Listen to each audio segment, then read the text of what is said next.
Plane মারার যা কোনো কারেন্টের শর্ট না, আমরা 100-তে 100 আমরা ইয়ে করতে পারি। কেন মারাটা হওয়ার কোনো কারণ আছে কি? কারণটা তো আমরা এখন করতে পারি না, যে আমরা এখন রুগী দিচ্ছি, আমরা করতে পারছি প্লেন মারা পুরাটা। বা হের কোনো আগে শত্রুতামি আসতো? আমরা কোনো তার কোনো শত্রুতামি নাই, তার লোক কোনো শত্রুতামি নাই।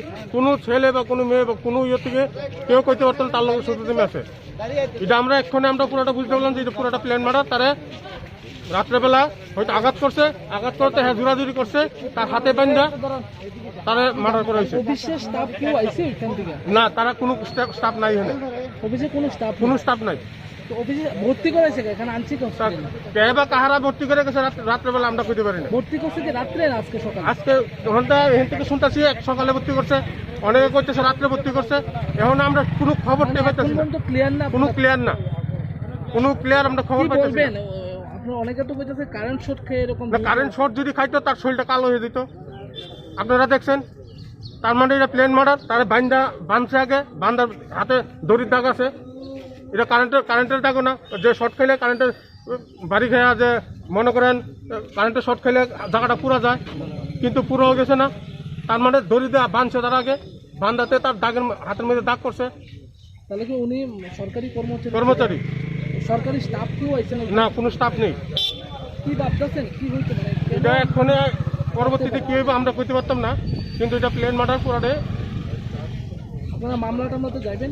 আমরা যাবো, আমরা যতটুকু পারি আমরা যাবো। এটা আমরা উপর থেকে একদম নিচ থেকে উপর যতটুকু আছি আমরা দেখুন।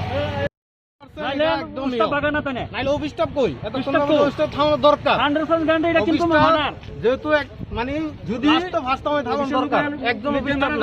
তারা সব উপস্থিত থাকলে নিশ্চিত এটা ঘটনাটা কিরকম হয়েছে? কি হয়েছে ঘটনাটা?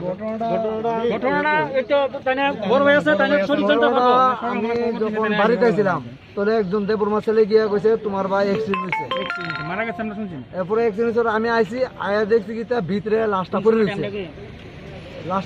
পরে এরপরে আমি স্যারের দিকে, স্যার এই যে জহির মিয়া লাশটা কমলানো হয়েছে, এরা এই লাশটারে বিএম বলে প্রথম লিয়ে গেছিল, বিএম থেকে বোধ মারা গেছে, রাখছে না। এরপরে এখানে ভর্তি করে থেকে গেছে, ভর্তি করছে ওই তো নিচে। এরপরে থুয়ে গেছে গা, মানে জীবিতে।